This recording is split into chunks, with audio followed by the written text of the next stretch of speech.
The Alamillo Bridge in Seville, Spain, is designed by the Spanish-Swiss architect Santiago Calatrava. It is a prime example of the first cantilever spar cable-stayed bridges that suddenly sprung into popular consciousness in the early 1990s.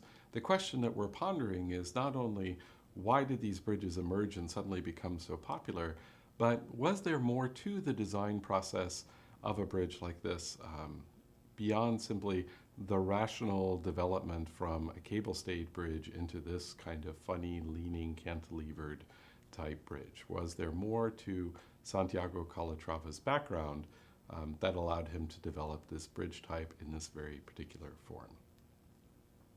So we know that leaning the spar or the pylon back made some sort of structural sense in order to counterbalance the force of the deck pushing down using the cables. And so here was the rational process of figuring out why this bridge might look the way that it does.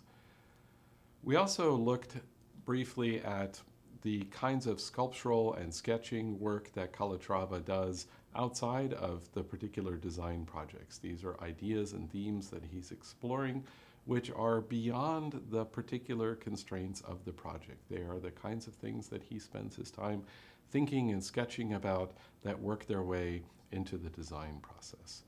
And all of that is part of the personality of a person who studied architecture in Spain and then studied civil engineering in Switzerland, and somehow combines these two things with his personal interests in unique directions to come up with an entirely new bridge type. One place to start would be in Spain. Calatrava is from the Catalonian region of Spain. One of the most famous designers or architects from that same region is Antoni Gaudí. Born 1852, lived until 1926. And Gaudí is well known, especially in Barcelona, and famous for the Sagrada Familia, the large cathedral or church in Barcelona. Now, this church was begun in 1883 and is still just now in the the second decade of the 21st century, is now coming to completion. And this is quite a famous project. If you look closely at it, you will find that it has the traces of traditional Gothic cathedrals, but there's something different, not only in its unique forms, but rather in its particular structure, how it is put together out of a different kind of arch than the traditional Gothic church. What Gaudí did was use chains as models for catenary arches in this building. His interest was really in statics and in structure, how the structural mechanics of the building worked, and he was able to model them using chains which, in their inverted form, made essentially the diagram of their forces. And what he would do is use the chain models to determine what the arches would be and then turn them on their heads, and that's how we result in the Sagrada Familia. Another project that's important from Gaudí is the Parc Güell, also in Barcelona. It's a large public park which has an overhang on a hillside, and it's the structure of the overhang that's of particular interest to us. If you find yourself underneath that overhang there, you will find a very expressive piece of architecture showing the strength of the hillside pushing down. So the columns and the back wall are leaning back almost as a forceful human body pressing back up against that hillside, trying to hold the hill back while holding the platform up that's up above.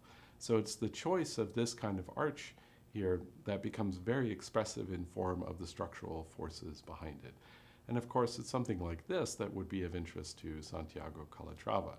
In his Stadelhofen train station, built in the early 1990s in Zurich, you can see a reflection of that form. Also in the Stadelhofen, there is a large hillside.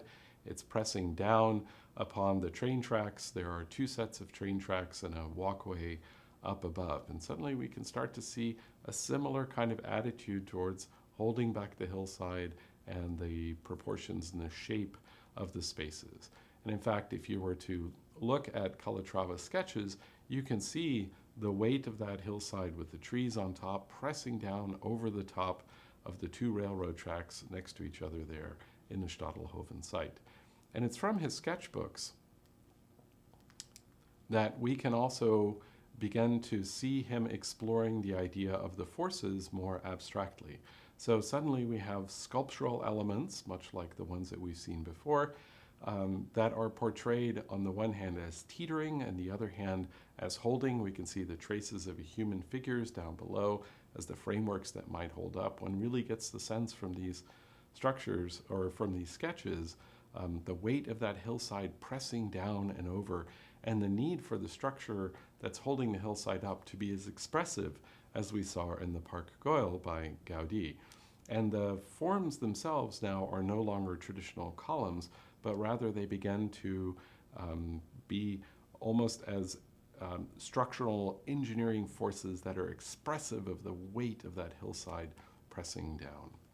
And if you were to look both at the structures on the top, so the sunshades, you can see that they're a reflection of the same section cut or same pattern as the hillside supports. And then down below you can see a similar kind of structural expressiveness, an expressive form that might remind you of perhaps being in the belly of a whale. What we see down there are heavy concrete structures that are very much telling you about all of the weight that is holding down or pressing down on top of it, that you literally are in the belly of the whale. And if we were to look a little bit more closely at the columns that are holding up that canopy cover next to the train tracks, and then we begin to compare them to Calatrava's own sketches, we can see some surprising insights from it. So if you look particularly at the column, you'll see that one column is quite solid and strong and heavy, and then the other one is tapered at the top and the bottom. And here what we have is an expression of the force. The canopy overhead wants to turn down in the direction of the train tracks, and that thin column there, which actually perhaps by some account should be the heavy one since it's the one that's in compression, Calatrava instead chooses it to show as a very light thing that is perhaps being pressed together and getting bigger in the middle. Or if you know something about engineering and static forces, you'll know that the increased weight on that column itself means that column wants to buckle. So you can imagine pressing down on a straw and having that straw push out to the sides. The way to resist that buckling is to make it thicker in the middle. So here Calatrava is telling us a material story about what steel can do and the force, what it takes for that steel to resist its buckling. But then in his sketches, we can see a far less rational, far less prosaic approach to it, in which he begins to look at the human body as the thing, the metaphor for the structure that is holding back that hillside. It is perhaps a hand pressing up. It is a body forcing itself up against the force of the hillside, or holding against the overturning, much as our hands or our legs might hold us up or hold us back when we are pressing against something. And so we can see that the structure is informed by both very general metaphors about bodies and structure, and then also very practical implementation in the real with the steel structures themselves. A second influence that we should look at is Robert Maillart. Robert Maillart was a Swiss civil engineer who lived from the 1870s to 1940. It was Maillart who revolutionized the use of structural reinforced concrete in a way that had never been seen before. His most famous work is the Salginatobel Bridge in Switzerland, built in 1930. If you look closely at this bridge, you will notice in the center point it's very thin. In fact, it turns out that this is a 3-hinge arch bridge. So one of the problems with bridges is that as vehicles move across them, there is what we call a live load, which means the bridge itself needs to flex. Otherwise, the movement across the bridge puts such forces on the bridge that the bridge either has to be incredibly massive and strong to resist cracking, or in a more elegant solution, it simply uses a set of hinges, one in the center and one at each side. And that slight movement that the hinges allow the structure of the bridge to become minimal. And again, this is a bridge that's made out of structurally reinforced concrete. In fact, it was Maillart's bridge design that changed the aesthetics and the engineering of bridge construction dramatically, and it influenced decades of architects and engineers working after him. This idea of the minimal, elegant form that works with the structural or the static forces rather than overpowering them through mass and solidity. And Calatrava was studying civil engineering at the ETH in Zurich, of course, Switzerland being the home of Maillart and his fellow bridge engineers. But Calatrava was pursuing a different project in his thesis. His thesis was entitled On the Foldability of Space Frames, and he was working on the problem of how a space frame structure that had been developed primarily in the 1960s through Buckminster Fuller could also be a structure that could move rather than be rigid and solid, and while it was movable, to still hold the same loads that it could. And it was the development of his thesis that led to not necessarily work on space frames, but rather on an architecture that might move. And so, again, from his sketchbooks, we see the hands closed, we see the hands opening, and we see the first implementation of this idea of a moving architecture coming out in the Kuwaiti Pavilion for Expo 92 in Seville, which coincidentally is the same town and the same exposition for which the Alamillo Bridge was built. Calatrava would follow not simply moving buildings, but this idea of the minimal structure, the minimal space frame, and translate it using other metaphors than the human body. When we look at his work, we see skeletons, we see birds, we quite literally see trees, as in his sketches. He is translating the structural logic of things in the world that inspire him back into engineering and then applying them into buildings and bridges and other kinds of architectural works. But our question was really specifically about this particular bridge, the Alamillo Bridge, and why suddenly it seemed to emerge. We've looked at Calatrava's influences back home from Catalonia and Spain, from his time studying civil engineering in Switzerland and the Swiss tradition of bridge design, as well as some images of his own about how he's beginning to process structure and analogy and metaphor in the world and combine them together. And once again, we can turn to the sketchbooks and see his interest in statics and in human form. Here we have the sculptural representation of the counterbalanced weight tied down by a simple cable balancing a series of cubes, and on the opposite page we see a sketch of the human body, and we can begin to make a relationship between perhaps the spine or the structure, the bones of the human form, and the sculpture that he is drawing on the left side of that same sketchbook page. And indeed, in his sculptural works, we can see exactly that form realized. And then we can suddenly begin to see the bridge emerge. So again, in the sketchbooks on the left side, we see that sculptural form begin to become more evocative. Maybe there are some references here to other kinds of stacking and spanning things, such as the way that plants grow. And then suddenly the bridge form emerges through a series of sketches. And so now in this bridge, in the Alamillo Bridge, we can suddenly see an interest in statics and physics and structural design coming both from Gaudi's interest in the minimal forces that are acting in any structure.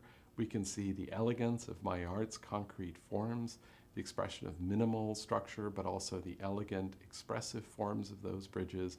And we can see Calatrava's own interest in dynamic structures through his sculptural work and his use of an analogy and metaphor in his sketchbooks, emerging into this form of a bridge that no one had seen before.